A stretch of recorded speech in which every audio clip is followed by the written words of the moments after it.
সাম্য, মানবিক মর্যাদা, সামাজিক সুবিচারের জন্য সংবিধানটা করা হয়েছিল শেখ মুজিবকে বাংলাদেশে একাধিপত্য দেওয়ার জন্য।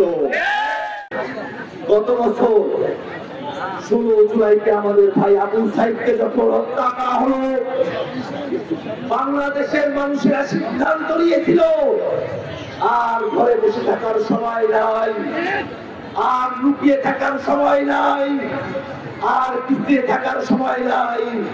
আওয়ামী লীগের স্বৈরতন্ত্রের বিরুদ্ধে আমাদের সকলকে রাজপথে আসতে হবে। ঠিক 1 বছর পরে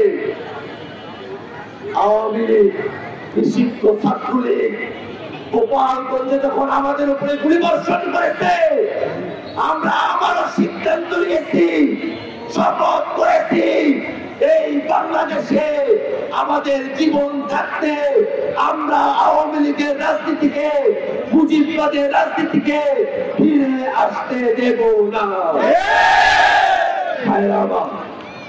এই বাংলাদেশে মুজিববাদী সংবিধানের মধ্য দিয়ে আমাদের অভ্যুত্থানের আকাঙ্ক্ষাকে, মুক্তিযুদ্ধের আকাঙ্ক্ষাকে দাবিয়ে রাখার প্রচেষ্টা করা হচ্ছে।